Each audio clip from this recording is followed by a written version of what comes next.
The white roses were wilting. Seren Ashby noticed this small, terrible detail as the minutes stretched into an eternity. The carefully arranged bouquet in her trembling hands had been perfect an hour ago, dewy and fragrant, each petal a promise of the life about to begin. Now the edges were browning, curling inward, like something trying to protect itself from harm. She knew exactly how they felt. The Church of St. Crispin's was filled to bursting with the finest families in England. 300 guests seated in polished pews, their whispers rising like smoke toward the vaulted ceiling.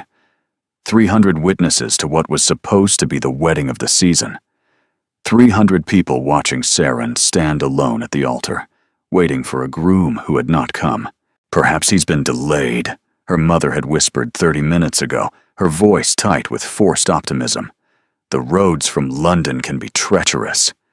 Surely any moment now, her father had added 15 minutes ago, though his face had gone the color of old parchment. Now no one was saying anything at all. Seren's wedding gown, a confection of ivory silk and Belgian lace that had cost more than her family could afford, felt like a shroud. The bodice, which had seemed romantically snug during the final fitting, now squeezed her ribs until breathing became a conscious effort. In through the nose, out through the mouth. Don't faint. Don't cry. Don't let them see you break. She could hear them, of course, the whispers that slithered between the pews like serpents. 45 minutes now, isn't it? I heard Lord Corvin was seen leaving London yesterday evening, traveling north. North? But the wedding is...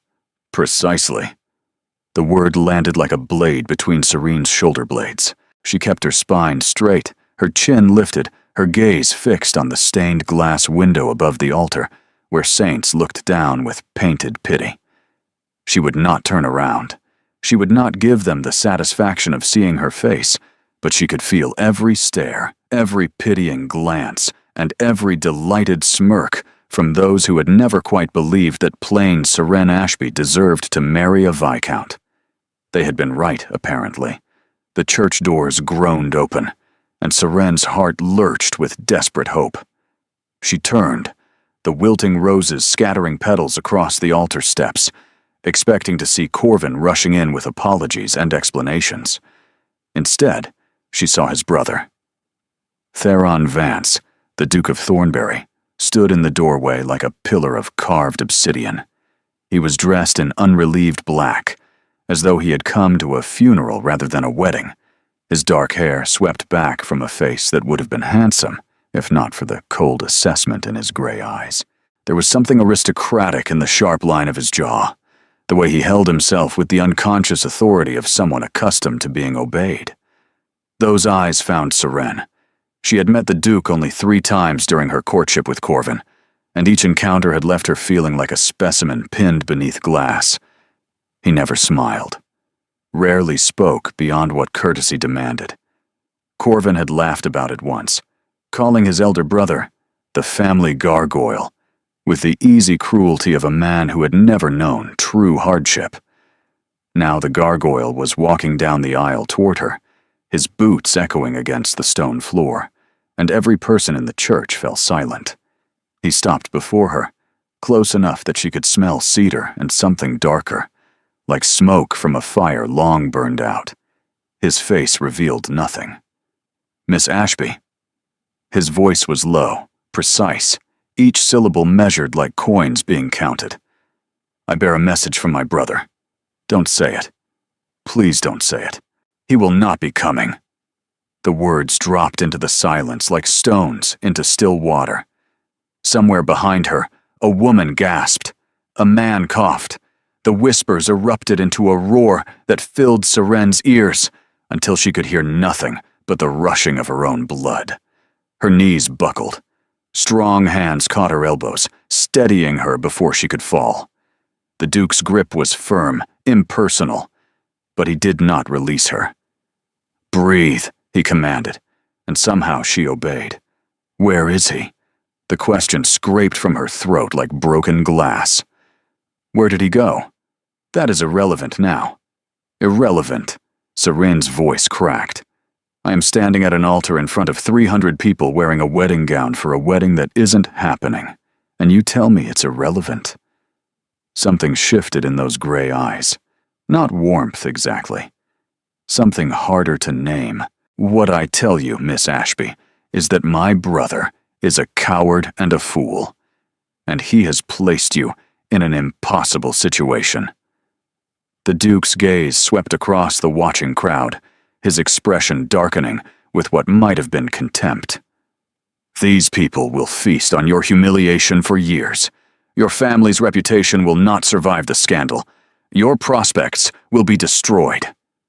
Each word was a hammer blow, driving the truth deeper into her chest. He was right. She knew he was right. By tomorrow, Seren Ashby would be the cautionary tale mothers whispered to their daughters, the foolish girl who believed a viscount actually loved her. Unless, the Duke said, and Seren's breath caught. Unless? His hands were still on her elbows. His eyes, gray as winter storms, held hers with an intensity that made her pulse quicken. Unless you marry me instead. The world stopped making sense. Seren stared at the Duke of Thornbury, certain she had misheard him.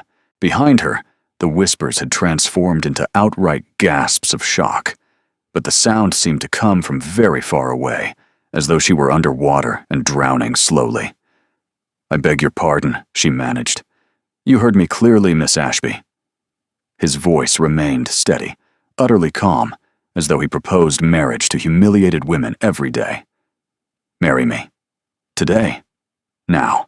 In front of these witnesses. Transform scandal into spectacle, abandonment into opportunity. You cannot be serious. I am always serious. His grip on her elbows tightened fractionally, and Seren became acutely aware of how close they stood, how the heat of his hands burned through the delicate fabric of her sleeves.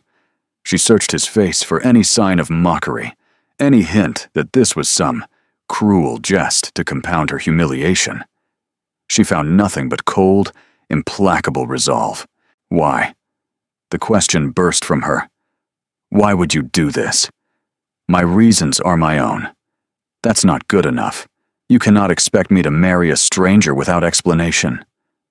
I can expect whatever I choose. I am offering you salvation, Miss Ashby.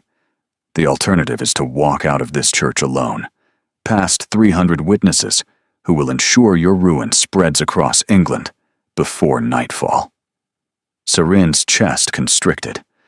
She thought of her mother, who had wept with joy when Corvin proposed, her father, who had borrowed heavily against their modest estate to fund this wedding, this dress, this desperate grasp at respectability. She thought of the letters that would arrive tomorrow, the invitations that would be rescinded, and the doors that would close forever. My family, she whispered. The debts will be addressed. The Duke said it as though resolving financial ruin was as simple as ordering tea. Your father's obligations will become mine. Your mother and sisters will be provided for. You will want for nothing. It was too much, too sudden, too impossible to process. Seren felt as though she had stepped into someone else's life, someone else's nightmare, someone else's incomprehensible rescue. I don't understand, she said. You barely know me. We've spoken perhaps a dozen words to each other in the entirety of our acquaintance. I know enough. What does that mean? For the first time, a different expression crossed his features. Not warmth, not softness, but something like reluctant acknowledgement. It means, Miss Ashby, that I have observed you for the past 6 months while you endured my brother's courtship. I have watched you navigate his carelessness with grace, tolerate his dismissiveness with dignity, and smile through his casual cruelties, as though they did not wound you. The Duke's voice dropped lower, meant only for her. I know you deserve better than what he offered.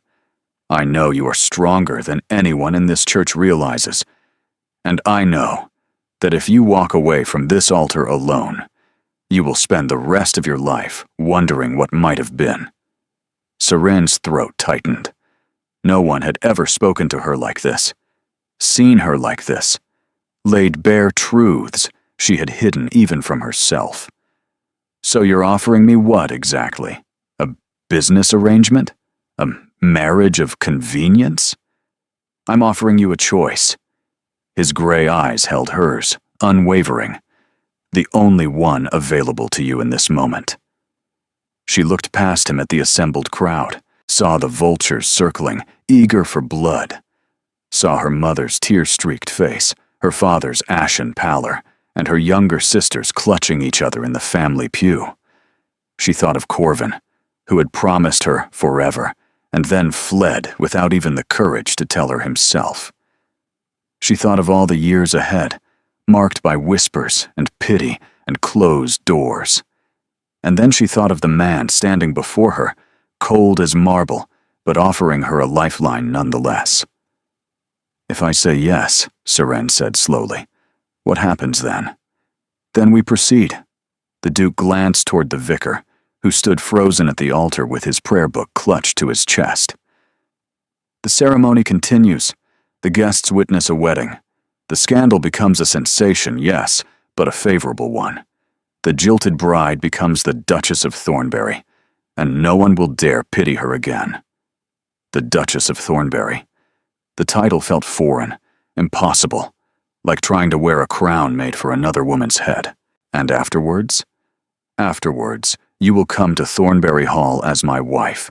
You will have your own chambers, your own staff, and your own allowance. I will make no demands of you that you do not wish to fulfill. Something passed through his gaze, too quick to identify. I can be a cold husband, Miss Ashby. I will not pretend otherwise. But I will never abandon you at an altar. I will never make you a fool in front of witnesses. That much I can promise. It was not a declaration of love. It was not even a declaration of affection. But standing in the wreckage of her dreams, wearing a gown meant for another man's promises, Serene found that it was enough. Yes, she heard herself say, I'll marry you. The Duke released her elbows at last, and the absence of his touch left her strangely unsteady. Vicar, he said, his voice carrying across the stunned silence of the church. We will proceed. The ceremony that followed would live in Seren's memory as a fever dream, fractured and strange. The vicar, a nervous man named Father Ashmore who had been expecting to marry her to Corvin, fumbled through his prayer book with trembling hands. The liturgy had to be adjusted, names changed, and the special license that had been prepared for one brother hastily amended to accommodate the other. Through it all, the Duke of Thornbury stood beside her like a statue, his presence both anchor and enigma.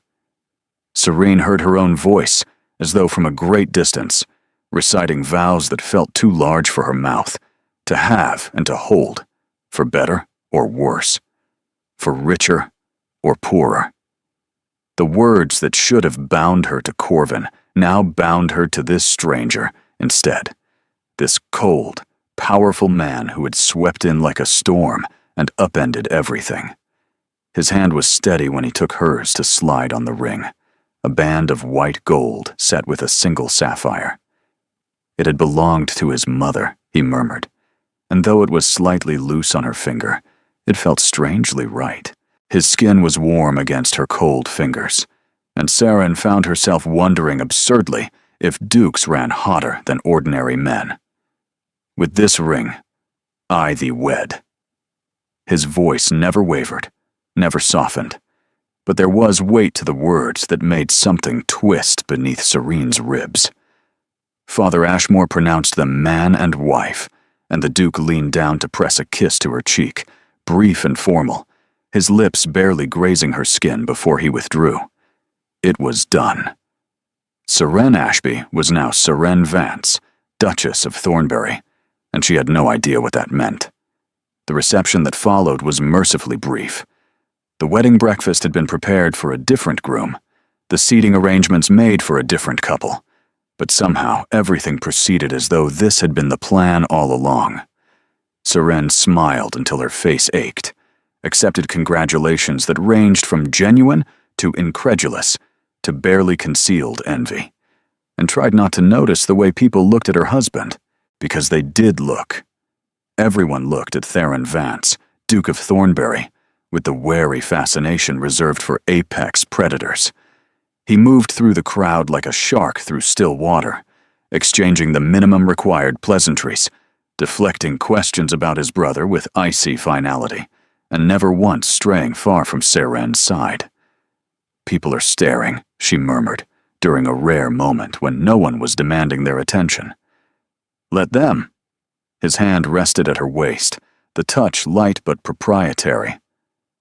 "By tomorrow, they'll have constructed a dozen romantic narratives to explain today's events. Let them believe whatever fiction brings them comfort. And what's the truth?" He looked down at her, his gray eyes unreadable.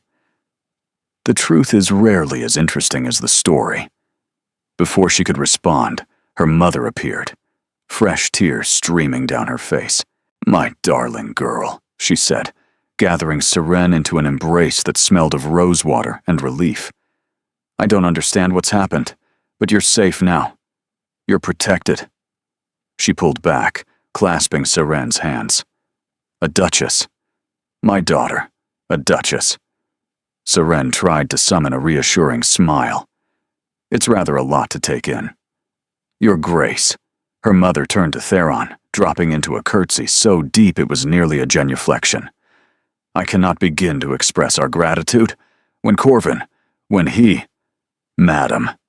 The Duke's voice was not unkind, but it brooked no further discussion. "Your daughter has had an exhausting day. I'm sure you understand that we must depart for Thornbury Hall this evening." Of course. Her mother squeezed Seren's hands one final time, her eyes bright with tears, and something that looked almost like awe. "Write to me, darling. Tell me everything." Seren promised she would, though she had no idea what she would say.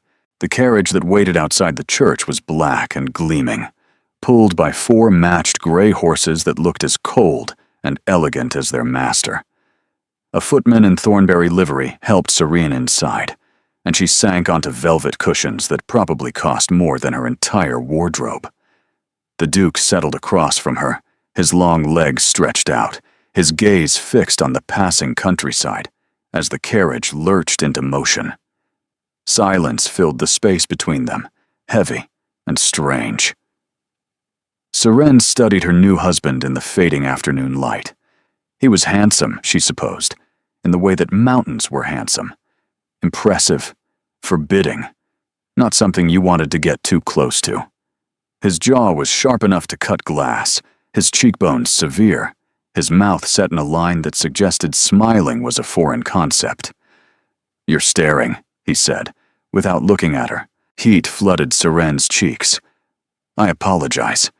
I was simply wondering what manner of man you've married." Now he did turn, and something that might have been dark amusement stirred in his expression. "A fair question, given the circumstances. You must admit, the circumstances are rather unusual. They are unprecedented." He inclined his head slightly. "And yet, here we are." "Here we are," Seren echoed. She twisted the unfamiliar ring on her finger, watching the sapphire catch the light. "May I ask you something?" "You may ask. Whether I answer remains to be seen. Where is Corvin? Where did he go?" The amusement vanished from the Duke's face, replaced by something harder, colder. "My brother has fled to the continent. Paris, I'm told, though by now he may have moved on. He left a letter explaining that he found himself unable to proceed with the marriage." "Unable?" Seren repeated. "What does that mean?"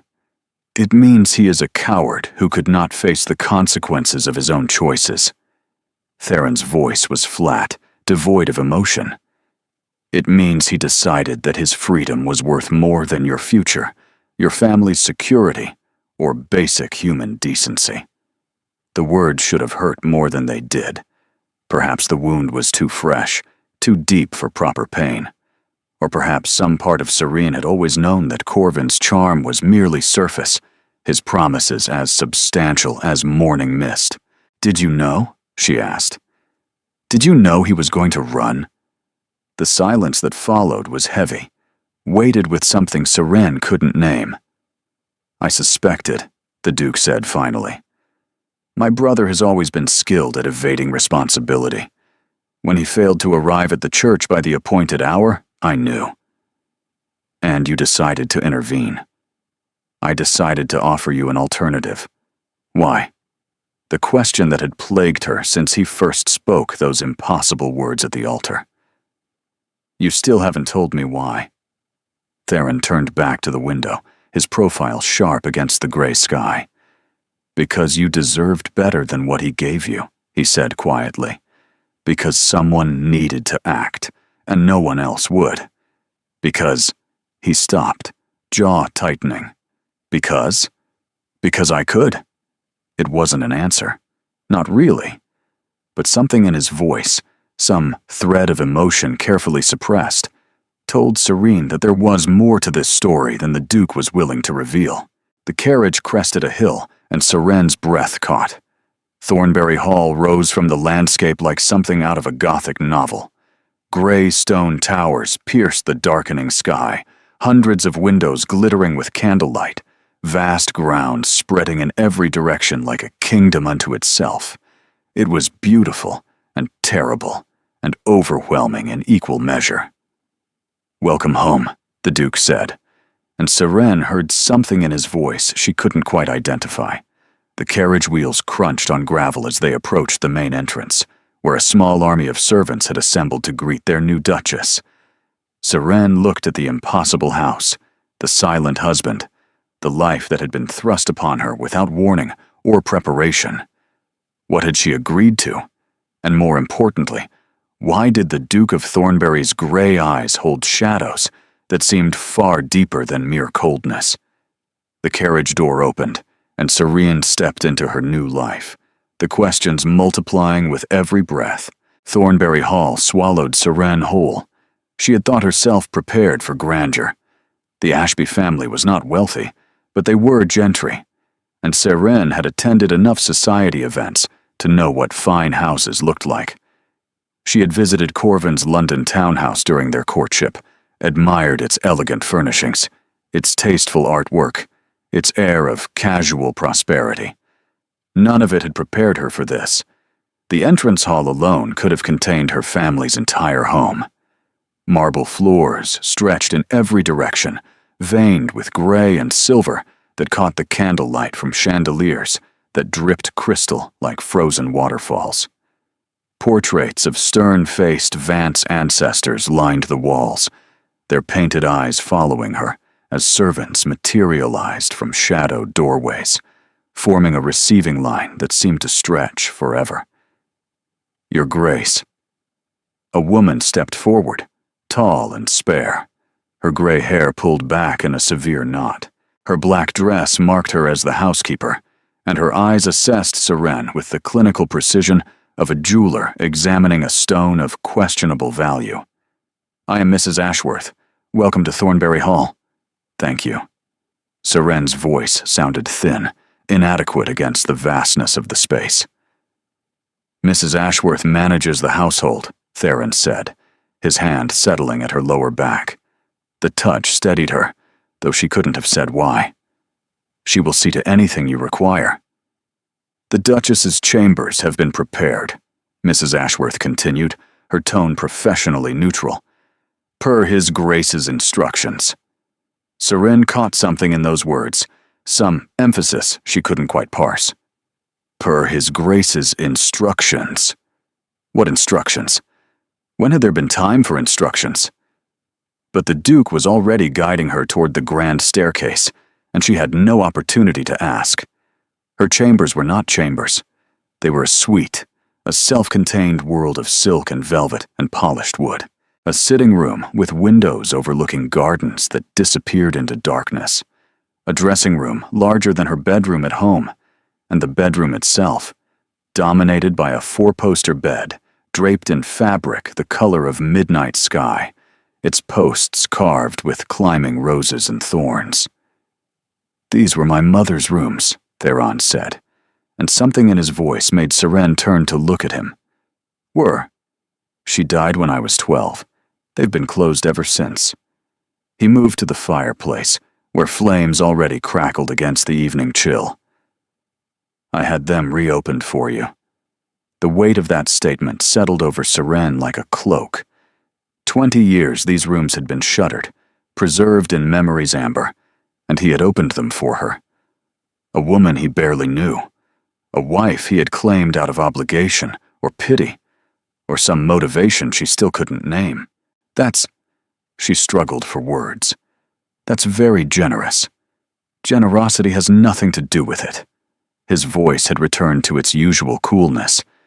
You are the Duchess of Thornbury now. You should have rooms befitting the title. Before she could respond, a knock at the door announced a young woman with copper hair and freckles scattered across her nose like cinnamon. She curtsied deeply, her eyes bright with poorly concealed curiosity. Your Grace, I'm Tanith. I've been assigned as your lady's maid. Assigned by whom? By His Grace, ma'am. This morning. This morning, hours before the wedding. Hours before Corvin had fled, and Theron had stepped in to save her. And yet somehow, preparations had already been made. Seren looked at her husband, questions burning on her tongue, but he was already moving toward the door. I'll leave you to rest, he said. Dinner will be served at 8. Tanith will show you to the dining room when you're ready. Wait. But he was gone, the door closing behind him with a soft click that felt far too final.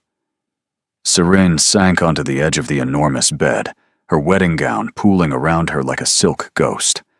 The room was beautiful, undeniably beautiful, but it felt like standing inside a painting. Lovely to look at, impossible to touch without leaving smudges. Your Grace? Tanith's voice was gentle. Shall I help you change? There's a nightdress laid out, and I can draw a bath if you'd like. A bath. When had she last had a proper bath? Hot water and scented oils, and time to simply exist? At home, water had to be heated over the kitchen fire, carried up 2 flights of stairs, rationed between 5 people. Yes, Seren heard herself say. A bath would be lovely. As Tanith bustled about, disappearing through a door Seren hadn't noticed, to what proved to be a private bathing chamber with actual plumbing, Seren wandered the sitting room. Her fingers trailed over furniture that probably cost more than her father's debts, over books that looked too beautiful to read, over a writing desk stocked with paper and ink and sealing wax in the Thornbury colors. And then she noticed the dress.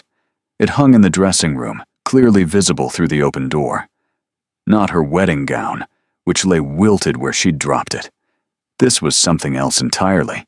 A gown of deep emerald velvet, trimmed with silver embroidery that caught the light like trapped stars. Beside it, slippers to match. A shawl of cashmere so soft it felt like touching clouds. Tanith? Serene's voice came out strange. Where did this come from? The maid appeared in the doorway, a towel over her arm. His Grace had it commissioned, ma'am, last week, for tonight. Last week, before the wedding, before any of this had happened.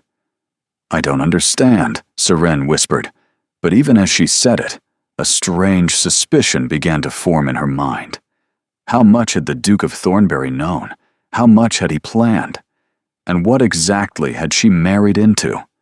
Morning arrived with the smell of chocolate and the rustle of curtains being drawn.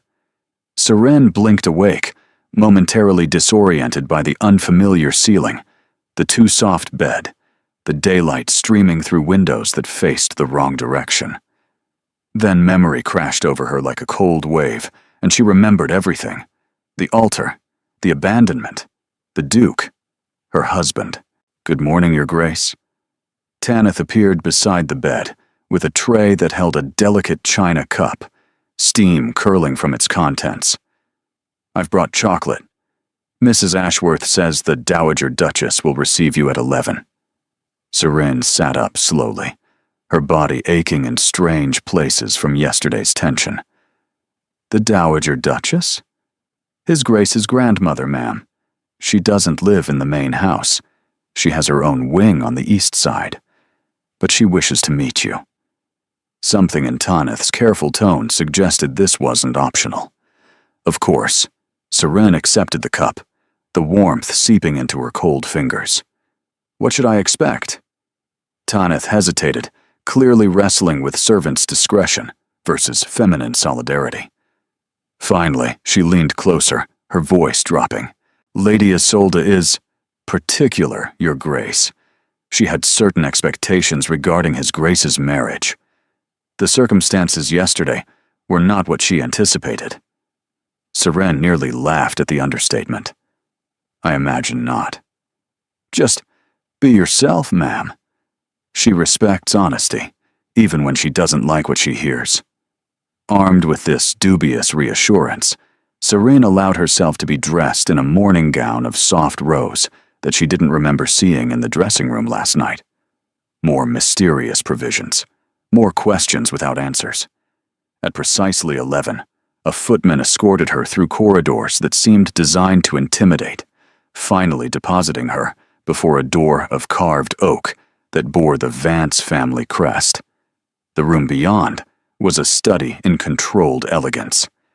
Pale blue walls, silver fixtures, furniture that managed to be both delicate and somehow threatening. And at its center, seated in a chair that might as well have been a throne, was Lady Isolde Vance, the Dowager Duchess. She was ancient, perhaps 80, but age had only refined her rather than diminishing her. White hair swept up in an elaborate style, bones sharp beneath papery skin, eyes the same gray as her grandson's, but somehow colder.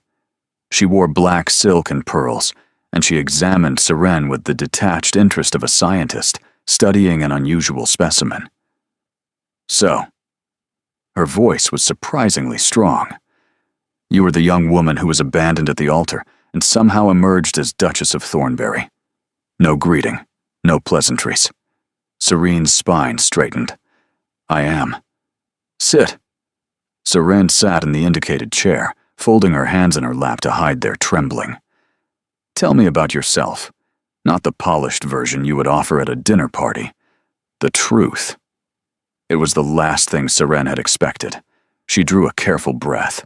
"My father is a gentleman of modest means who made unfortunate investments. My mother is the daughter of a country vicar. We have no great connections, no impressive fortune, no particular claim to significance." She met Lady Isolde's eyes directly. "I was engaged to your younger grandson because he found me tolerable, and my family was too desperate to question his motives. I stood at that altar, believing I was about to secure my family's future. Instead, I was publicly humiliated. And then my other grandson appeared. Yes. Why did you accept him?" The question cut to the heart of everything Seren had been wondering herself. She considered lying, offering some pretty fiction about gratitude or admiration, but Tanith's advice echoed in her mind. "She respects honesty, because I had no other choice," Seren said, "because my family would have been ruined by the scandal, because," she paused, choosing her words carefully, "because he looked at me like I was worth saving." A flash of recognition crossed Lady Isolde's ancient eyes. "Did he know?" "I don't pretend to understand his motives, your ladyship. I don't know why he did what he did. But I know that without his intervention, I would have walked out of that church into a life of whispers and closed doors. Whatever his reasons, I am grateful." Lady Isolde was silent for a long moment, her gaze boring into Seren's with unnerving intensity. "My grandson," she said finally, "has been frozen since his mother died. Longer, perhaps, since his father was never warm to begin with. He has spent 20 years building walls so high that no one can scale them. Not me. Not his brother. Not any of the suitable young ladies I've paraded before him for the past decade." Seren wasn't sure how to respond to this, and then yesterday, Lady Isolde continued, He did something utterly unprecedented. He intervened. He acted. He claimed a bride in the most dramatic fashion imaginable. The old woman leaned forward. "Do you know what I think, Duchess?" "No, your ladyship." "I think my grandson saw something in you. Something that cracked through that ice of his for the first time in 2 decades. I don't know what it was. Perhaps you don't either, yet. But I intend to find out." The words should have felt like a threat. Instead, they felt like something else entirely. Like a puzzle piece Seren hadn't known she was missing. "I have no intention of hurting him," she said quietly, "if that's your concern." "Hurt him?" Lady Isolde laughed, a dry, rasping sound. "My dear girl, I'm not worried about you hurting Theron. I'm worried about what will happen when he finally allows himself to feel something and discovers he doesn't know how to handle it."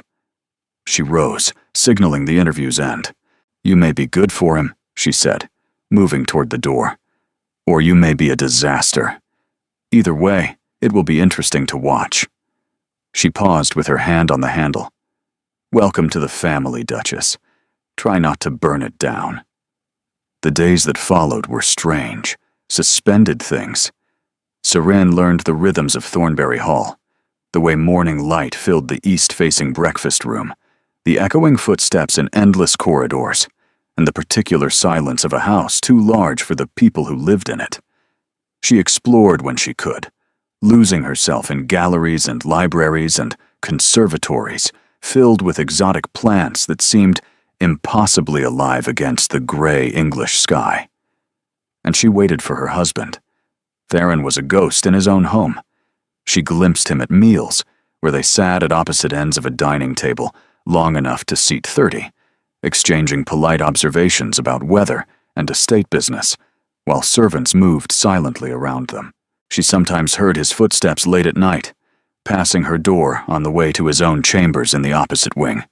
He never lingered, never initiated conversation beyond what courtesy required, never touched her again after those steadying hands at the altar. But things appeared.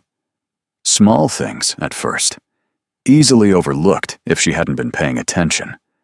A book of poetry on her sitting room table, its spine cracked in just the way she liked, with a ribbon marking a particular verse about resilience. A vase of winter roses on her breakfast tray, fresh each morning, though the gardens were barren with frost. A cashmere wrap left over her favorite chair in the library, the precise shade of blue she had admired in a fashion plate, but never mentioned aloud. "Where do these come from?" she asked Tanith one morning, gesturing to the new writing habit that had appeared in her dressing room overnight. Deep burgundy wool, cut to her exact measurements, with jet buttons that gleamed like captured shadows. "I couldn't say, Your Grace." But Tanith's eyes sparkled with knowing. Seren began to watch more carefully. She noticed that the library always seemed to have a fire burning when she arrived, though she kept no regular schedule. That her favorite biscuits, lemon with lavender icing, appeared on her afternoon tea tray, without her ever mentioning her preference. That every room she frequented was somehow warmer, brighter, and more comfortable than it had any right to be. And she began to understand. The Duke of Thornbury was not demonstrative. He did not speak of feelings, or offer compliments, or engage in the small intimacies that most marriages contained. But he watched. He noticed. And in his silent, systematic way, he provided. It was, she realized one evening, as she discovered a first-edition novel she had mentioned wanting to read months ago, before she'd even met Corvin, a form of courtship. Strange and indirect and utterly unlike anything she had experienced, but courtship nonetheless. The realization made something warm unfurl in her chest, something dangerous. 3 weeks after the wedding, Seren found Theron in the library. He sat in a leather chair by the fire, a ledger open on his lap, his dark head bent over columns of figures. He hadn't heard her approach, and for a moment she simply stood in the doorway, watching him. In unguarded moments like this, the ice melted slightly from his features. She could see the exhaustion in the shadows beneath his eyes, the tension in his shoulders, the way his fingers gripped the pen too tightly. He carried something heavy, she thought. Something that bent him even as he refused to break. "Are you going to stand there all evening?" Seren startled. He hadn't looked up, but somehow he had known. "I was trying not to disturb you. Too late." But he set aside the ledger, gesturing to the chair across from him. "Join me." She settled into the offered seat, tucking her feet beneath her, the way she had at home before she'd learned that duchesses didn't sit like schoolgirls. If Theron noticed the informality, he didn't comment.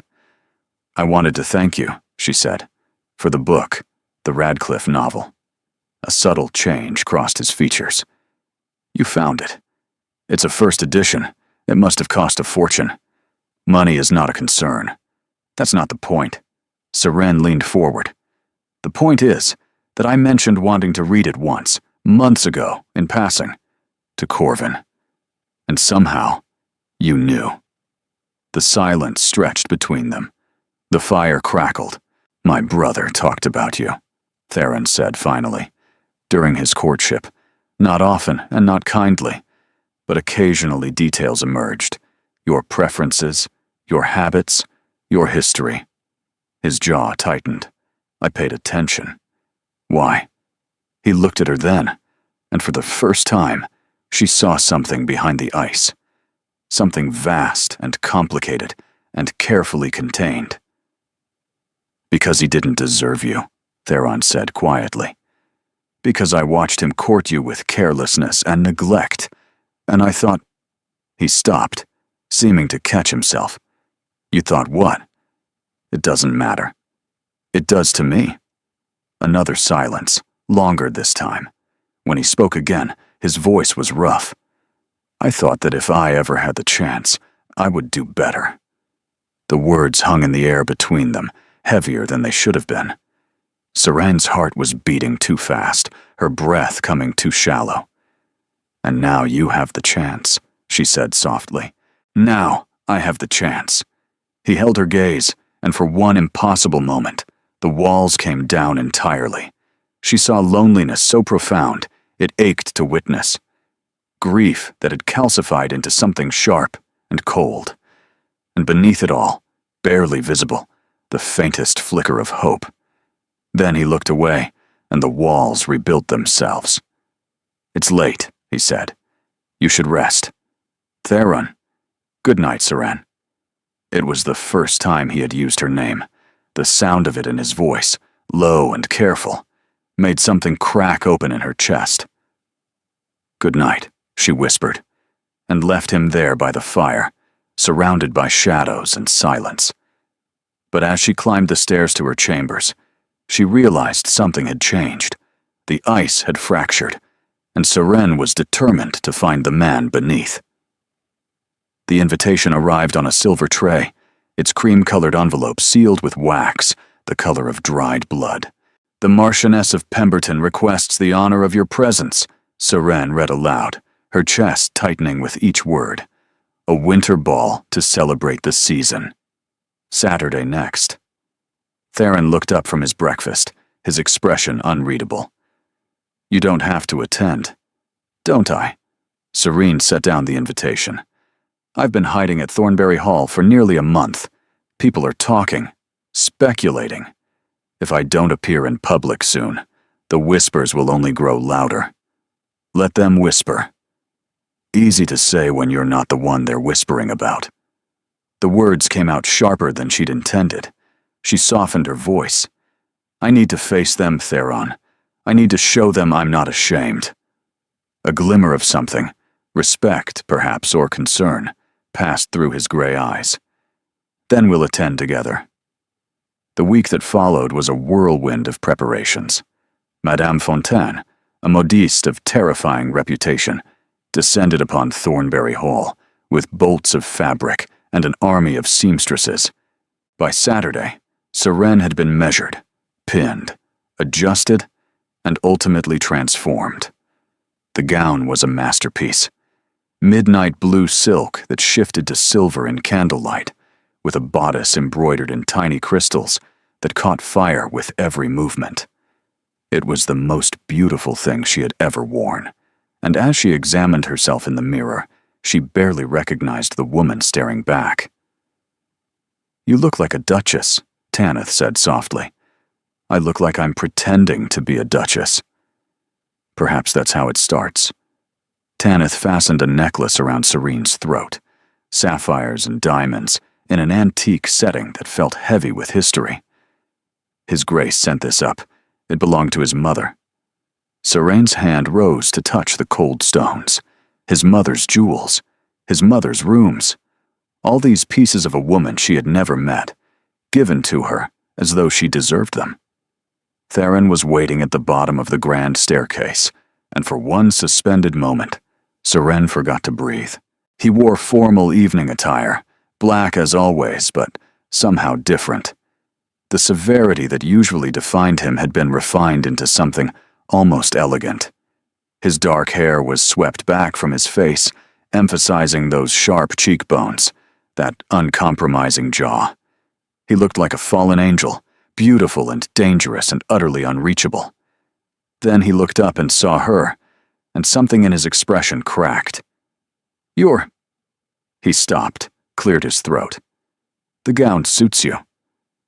It was possibly the most inadequate compliment in the history of language, and yet somehow, the way his eyes lingered told her everything his words didn't say. "Shall we?" She descended the final steps, her hand finding his offered arm. "Remember," he murmured as they walked toward the waiting carriage, "you are the Duchess of Thornbury. No one in that ballroom is your equal. Act accordingly." Is that how you survive these things? Pretending superiority? It's not pretense, it's fact. The Pemberton estate blazed with light, carriages clogging the drive as the cream of society arrived to see and be seen.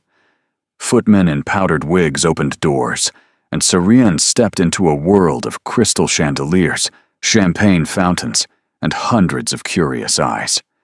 Whispers erupted the moment they were announced. "The Duchess of Thornbury. Did you hear how it happened? Abandoned by one brother, claimed by the other. Quite the scandal. They say she trapped him somehow, used the humiliation to force his hand." Serene's chin lifted. Theron's hand pressed firmly against her waist, steady and warm. "Ignore them," he said quietly. "They're irrelevant." Easy for you to say. You're not the one they're accusing of entrapment. Anyone who knows me knows I cannot be trapped into anything. It was almost a joke. Serene glanced up at him, startled, and caught the faintest hint of amusement in his gray eyes. They made their way through the crowd, accepting congratulations that ranged from genuine to poisonous. The Marchioness herself greeted them with effusive warmth that felt calculated, her eyes darting between them as though searching for cracks in the facade. "Your Grace, how delightful that you could attend. And the new Duchess. My dear, you look positively radiant. One would never guess you'd been through such an ordeal." "What ordeal?" Serene smiled sweetly. "I married a duke. I can think of worse fates." The Marchioness's smile faltered, and beside her, Theron made a sound that might have been a suppressed laugh. They danced the first waltz together, Theron leading her through the steps with the same controlled precision he brought to everything. But halfway through the dance, his hold tightened, his gaze fixed on something over her shoulder. "What is it?" Serene asked. "We have a problem." She turned her head, following his gaze, and her blood turned to ice. Corvin Vance stood at the edge of the ballroom.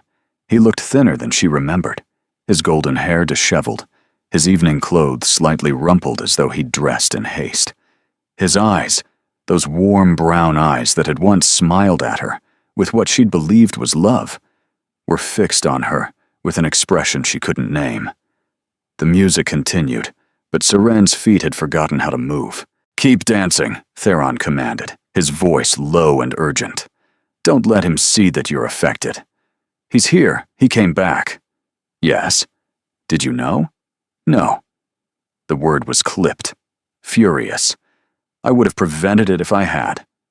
The waltz ended, and before Seren could escape to the safety of the crowd, Corvin was there, materializing in front of them like a ghost she couldn't outrun. Seren. Her name in his mouth felt wrong now, contaminated. I need to speak with you. You have nothing to say that she wishes to hear. Theron stepped forward, placing himself between them like a shield. Leave. Now. This doesn't concern you, brother. She is my wife. Everything concerning her is my concern. Corvin's face twisted.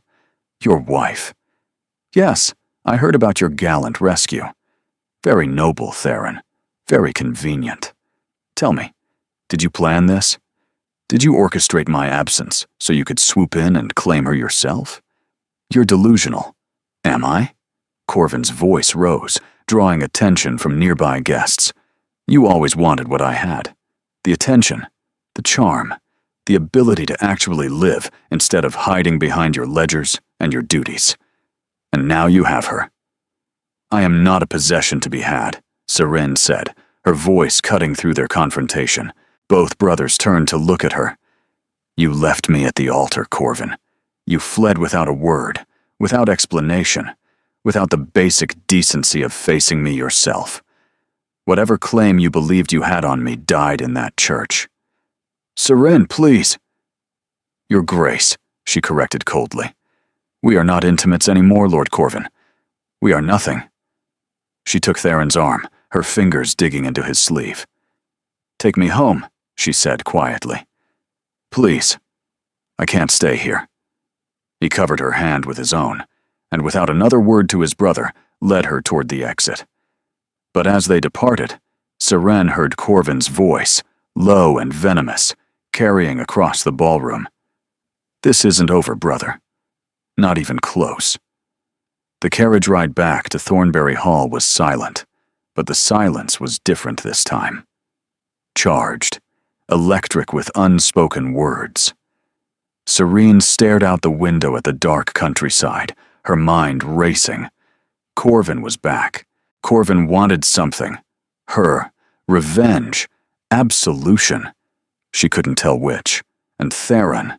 She looked at her husband, sitting rigid across from her, his jaw clenched so tightly she could see the muscle jumping beneath his skin. What did he mean? She asked quietly. When he said you always wanted what he had? Corvin says many things. Most of them are lies. That's not an answer. Theron's eyes met hers, and for a moment, she saw something raw beneath the ice. Something wounded. My brother and I have never understood each other, he said finally. He was born charming, easy. People loved him without him having to try. I was born. He gestured vaguely at himself. This. Cold. Difficult. Our father favored him. Our grandmother despaired of me. I learned early that I would never be what they wanted, so I stopped trying. That sounds lonely. It was efficient, but the word rang hollow. They arrived at Thornbury Hall, and Theron helped her down from the carriage with the same formal courtesy he'd shown since their wedding. But when she turned toward the house, his hand caught her elbow. I should warn you, he said quietly. Corvin will not give up easily. He has always believed he's entitled to whatever he desires, and he's never learned to accept denial gracefully. What do you think he wants? I don't know. Perhaps he's realized what he threw away. Perhaps he simply cannot stand that I have something he doesn't. Theron's grip tightened fractionally. Either way, I won't let him hurt you again. Why? The question that had haunted her since the altar. Why do you care so much? You barely knew me when you offered marriage. You still barely know me. I know enough. That's what you said before. It's not an answer. He released her arm, stepping back, the walls rebuilding themselves in real time. It's the only answer I have. He strode into the house without looking back, and Seren was left standing in the cold darkness, more confused than ever. The days that followed were tense. News traveled fast in society, and the confrontation at the Pemberton Ball became the scandal of the season. Letters arrived daily. Some sympathetic, most merely curious, all hungry for details Seren refused to provide. Lady Isolde summoned her on the third day. "I hear there was excitement at the ball," the old woman said without preamble. "My younger grandson has returned to make trouble." "It would seem so." "And what do you intend to do about it?" Seren blinked. "I wasn't aware there was anything I could do. Corvin will do as Corvin wishes." "Will he?" Lady Isolde's ancient eyes narrowed. "Let me tell you something about my grandsons, Duchess. Corvin is weak. He has always been weak. Charming, yes, but without substance. He craves attention, approval, the easy adoration of others. When that's denied him, he crumbles. And Theron? Theron is strong. Too strong, perhaps. He has armored himself so thoroughly that he's forgotten there's a man beneath the metal." Lady Isolde leaned forward. "He needs someone to remind him. I thought, perhaps, you might be that someone. I barely know him. He won't let me close enough to know him." "Then push harder." The old woman's voice sharpened. "Do you think love simply happens? That connection falls from the sky like rain? It takes work, Duchess. Persistence. The willingness to crack through walls even when it hurts. And if the walls won't crack, they will." Lady Isolde smiled, and for the first time there was warmth in it. "I've watched him with you. He's different. Lighter. The ice is melting, whether he wants it to or not. Don't let Corvin's return freeze it solid again." That evening, Seren sought Theron in the library. She found him at his usual chair, ledger open, and firelight casting shadows across his face. But tonight, something was different. He looked up when she entered, and instead of dismissing her, he set the ledger aside. "I was hoping you'd come," he said quietly. The words stopped her in her tracks. "You were? I owe you an apology for walking away last night. For being," he searched for the word, "difficult. You're always difficult." "Yes, but usually I'm not rude about it." He gestured to the chair across from him. "Sit. Please." She sat, watching him carefully. There was something different about him tonight, an openness she hadn't seen before, as though the confrontation with Corvin had shaken something loose. "My brother accused me of wanting what he had," Theron said slowly. "He wasn't entirely wrong." Seren's breath caught. "What do you mean?" "I watched you during his courtship. I told myself it was curiosity, nothing more. But the truth is," he stopped, jaw tightening. "The truth is that I envied him. Not just for his charm or his ease with people, but for you. For the way you smiled at him. For the way you tried so hard to make him happy, even when he didn't deserve it. Theron, I'm not good at this." His voice was rough. "I don't know how to say what I feel. I've spent my entire life learning not to feel anything at all. But when I saw you at that altar, abandoned and humiliated, I knew I couldn't let you walk away. Not because of duty or honor. Because the thought of you leaving that church without me was unbearable." Silence fell between them, heavy with revelation. "What are you saying?" Seren whispered. "I'm saying." He met her eyes, and the walls were crumbling now, falling piece by piece. "I'm saying that I didn't marry you out of pity or obligation. I married you because I wanted to. Because you're the only person who's ever made me want to be something other than ice." Seren couldn't breathe. The words hung in the air between them, too large to comprehend. She had spent weeks trying to understand this man, trying to decode his silence and his gifts and his careful distance. And now, suddenly, he was laying everything bare. "You wanted to marry me?" she repeated slowly. "You planned for it. The dress, the room, the ring. You knew Corvin would run. I suspected." His voice was steady, but she could see the tension in his shoulders. "I hoped I was wrong, but I prepared nonetheless." "Why didn't you tell me? What would I have said?" Don't worry, Miss Ashby. I've been watching you for months, and I've arranged an alternative wedding in case my brother abandons you." He laughed, but there was no humor in it. "You would have thought me mad, or predatory, or both. I might have thought you cared. I do care." The words came out fierce, almost angry. "That's the problem. I care too much. I've spent 20 years not caring about anything. And then you appeared. And suddenly," he broke off, turning away. Serene rose from her chair and crossed the space between them. He tensed when she touched his arm, but he didn't pull away. "Look at me," she said softly. He turned, and she saw it all. The fear, the longing, and the desperate hope he'd been trying to hide. "I'm not going anywhere," she said. "Not because I have to stay, but because I want to.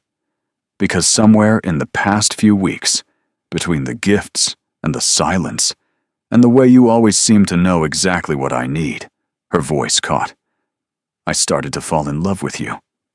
His eyes widened. "Seren, I know it's complicated. I know Corvin is out there, waiting to cause trouble. I know your grandmother is watching us like a hawk, and society thinks I trapped you, and nothing about this is how it's supposed to be." She reached up, touching his face, feeling him shudder beneath her fingers. "But I don't care. I want this. I want you. You don't know what you're asking for." His voice was hoarse. "I'm not. I don't know how to be what you deserve. Then learn. We'll learn together." He kissed her. It wasn't gentle or careful. It was desperate, hungry, all the emotion he'd been suppressing pouring out in a single moment. His hands tangled in her hair, pulling her closer, and she went willingly, wrapping her arms around his neck as the world fell away. When they finally broke apart, both breathing hard, his forehead rested against hers. "I love you," he said, and the words sounded like they'd been torn from somewhere deep inside him. "I've loved you since the moment I saw you trying not to cry during one of Corvin's interminable dinner parties. I've loved you in silence and desperation and complete certainty that you would never be mine. And now, I am yours." She kissed him again, softly this time. "And you are mine." They stood there in the firelight, wrapped in each other's arms, and Seren felt something she hadn't felt since before the altar. Hope. Happiness, Seren discovered, was a fragile thing. For 3 perfect days, Thornberry Hall transformed. Theron emerged from behind his walls, tentative at first, then with growing confidence. He showed her his mother's garden, dormant under winter snow, but somehow still beautiful. He read poetry to her in the library, his voice low and sure. He held her hand during meals, no longer sitting at opposite ends of the endless table, but side by side, close enough to touch. Lady Isolde observed these developments with satisfaction, poorly disguised as indifference. Tanith practically glowed with romantic fervor. Even Mrs. Ashworth's severe expression softened into something approaching approval. And then Corvin returned. He didn't come alone. Seren was descending the main staircase when the footman announced visitors. She looked up to see Corvin striding into the entrance hall with a woman on his arm, a golden-haired beauty in expensive silk, her smile sharp as a blade. "Sister-in-law!" Corvin spread his arms wide in theatrical greeting. "How lovely to see you again. Allow me to introduce Lady Cressida Hartwell. She's been dying to meet the woman who stole my brother's heart." Lady Cressida's eyes swept over Serene with calculated disdain. "So, this is the infamous Duchess. How quaint." "You were not invited here," Seren said, her voice steady despite her racing heart. "I don't require an invitation. This is my family home." Corvin's smile was sharp. "Or have you forgotten that you're the interloper here, not me?" "What do you want, Corvin?" "Want?" He affected innocence. "I simply wanted to congratulate my brother on his hasty marriage. And to warn you, dear sister, about what you've gotten yourself into. Warn me. Theron doesn't love you." Lady Cressida's voice dripped with false sympathy. "He doesn't know how. He married you out of guilt and obligation, and when the novelty wears off, you'll find yourself alone in this mausoleum while he retreats to his precious duty. You know nothing about my husband." "Don't I?" Lady Cressida moved closer. "I've known Theron since we were children. I've watched him shut out everyone who ever tried to reach him. You're not special, Duchess. You're just the latest in a long line of women who thought they could thaw the ice." The words hit like physical blows, finding every insecurity Serene had tried to bury. "Get out!" Theron's voice cracked through the hall like a whip. He descended the stairs with fury radiating from every line of his body. Serene had never seen him like this, hot instead of cold, rage burning through his careful control. "Brother." Corvin's smile never wavered. "How lovely to see you. You are not welcome here, either of you. Leave now, or I will have you removed." "So protective." Lady Cressida's laugh was mocking. "How sweet. But tell me, Theron, does she know the truth? Does she know why you really married her?" Something cold slithered down Serene's spine. "What truth?" "Don't," Theron started, but Corvin cut him off. "Our father's will," Corvin said triumphantly.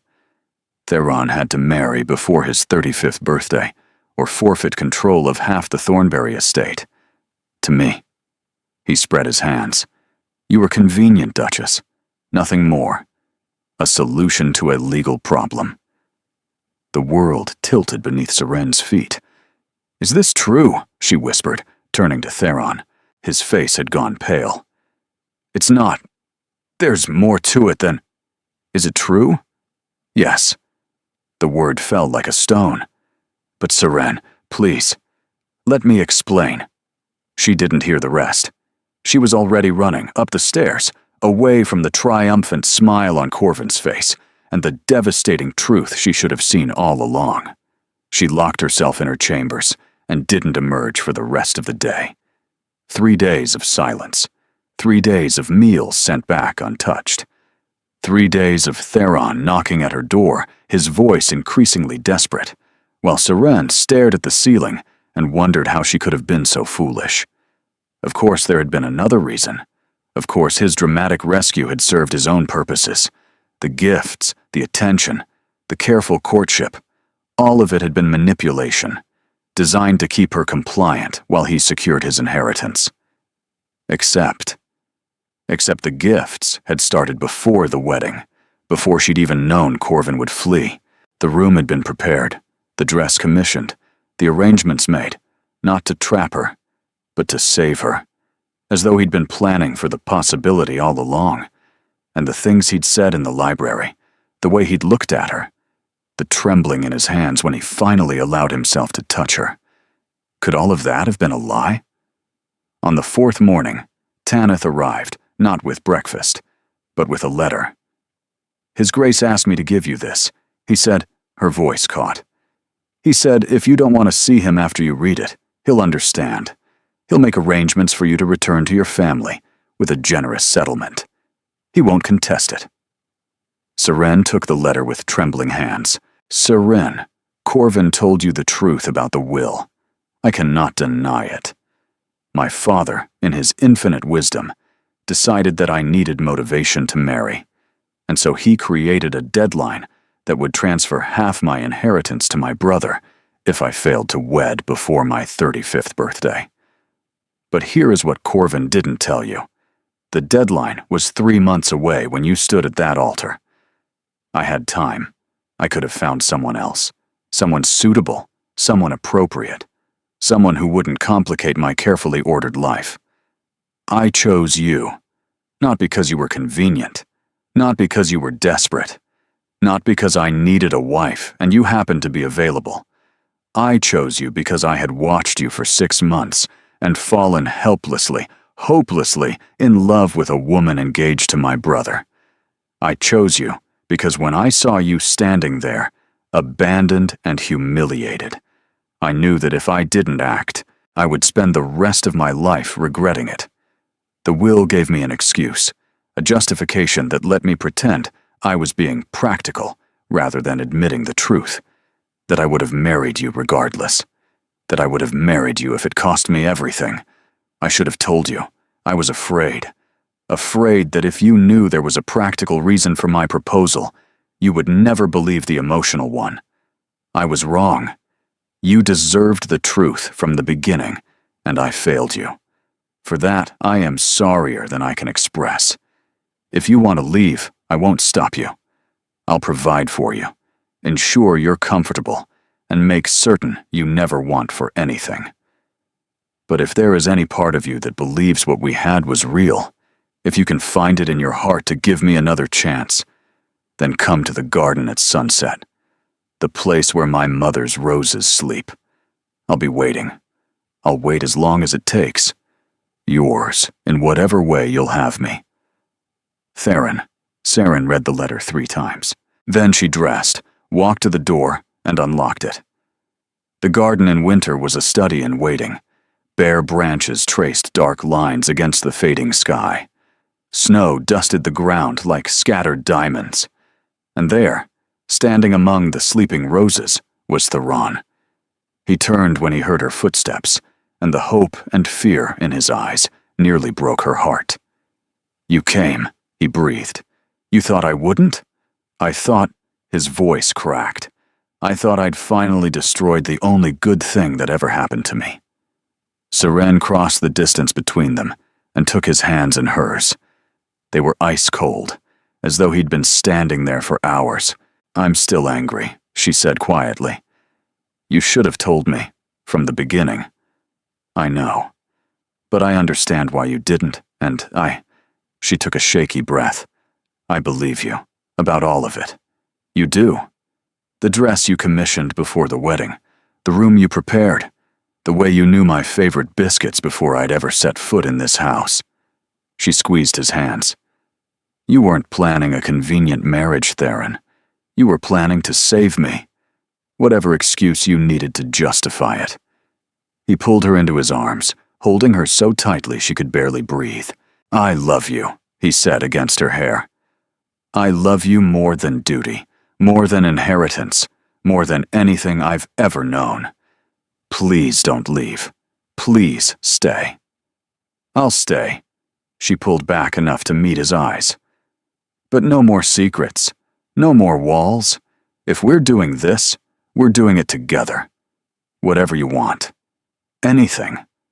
She kissed him then, soft and sweet and full of promise, and somewhere in the frozen garden, surrounded by his mother's sleeping roses, Saren finally felt like she was home. Spring arrived at Thornberry Hall like a benediction. The gardens exploded into color, his mother's roses blooming in shades of pink and cream and deepest red. The air softened, the days lengthened, and Saren found herself falling in love with her new home all over again. Corvin and Lady Cressida had been banished from Thornberry lands. Lady Isolde, upon hearing what had transpired, had delivered a tongue-lashing so severe that even the servants spoke of it in whispers. The will's conditions had been met, the inheritance secured, and Theron had immediately set about transferring a portion of the estate into Saren's name, a gesture she'd tried to refuse and he'd insisted upon. "It's yours," he'd said firmly. "You earned it. You stayed when you had every reason to leave." The invitation to the spring ball at the Marchioness of Pemberton's estate arrived in early April. Saren held it up with a raised eyebrow. "Do we have to?" "We should." Theron pulled her close, pressing a kiss to her forehead. "Let them see us. Let them see that their whispers didn't break us." She wore the sapphires that night, his mother's sapphires, and a gown of silver silk that made her feel like starlight given form. Theron watched her descend the staircase with an expression that still made her pulse race, even after months of marriage. "Beautiful," he said simply, and offered his arm. The Pemberton estate was exactly as she remembered, glittering, overwhelming, and full of people who watched and whispered and judged. But this time, when they were announced, the whispers were different. Have you seen how he looks at her? Like she hung the moon. I heard he transferred half the estate into her name. Unprecedented. The Dowager Duchess apparently adores her, called her exactly what the boy needed. They danced the first waltz, and the second, and the third, until Seren was breathless and laughing and happier than she'd ever been. And when Corvin appeared at the edge of the ballroom, because of course he did, unable to stay away from drama, Theron simply raised an eyebrow and led Seren in the opposite direction, dismissing his brother without a word. "You're getting better at ignoring him," Seren observed. "I have better things to focus on." He pulled her closer. Much better things. 1 year later, the Church of St. Crispin's looked different in sunlight. Seren stood at the altar once more, but everything had changed. The pews were full of people who loved her. Her mother, tearful and proud. Her father, healthy again with debts long settled. Lady Isolde, pretending indifference while dabbing at her eyes with a lace handkerchief. And beside her, Theron. "Are you sure about this?" he asked quietly. "Absolutely." It had been her idea. A vow renewal, exactly 1 year after the day that had shattered and remade her life. A chance to stand at this altar by choice, to speak promises she had once recited in shock and desperation. "I, Seren, take you, Theron, to be my husband," she said when the moment came. "Not because I must, but because I choose to. Not because you saved me, but because you love me. Not because circumstance forced us together, but because I cannot imagine my life without you." His gray eyes glistened. "I, Theron, take you, Seren, to be my wife, the woman who saw through my walls and decided I was worth knowing, the woman I will love until my last breath and beyond." He kissed her, and the congregation applauded. Later, in the garden, surrounded by roses in full bloom, Theron held her close. "Happy?" he murmured. "Blissfully." "Even though you're stuck with a cold, difficult duke?" she laughed. "You're not cold anymore. You never were, really. Just waiting for someone to notice." "You noticed." "I did." She kissed him softly. "And I'm never letting go." They swayed together in the afternoon light, surrounded by his mother's roses and the promise of years to come. She had been abandoned at the altar. She had married his cold, powerful brother, and he had never stopped spoiling her. Some love stories, Seren thought, don't begin with "once upon a time." Some begin with disaster and end with dancing in the roses.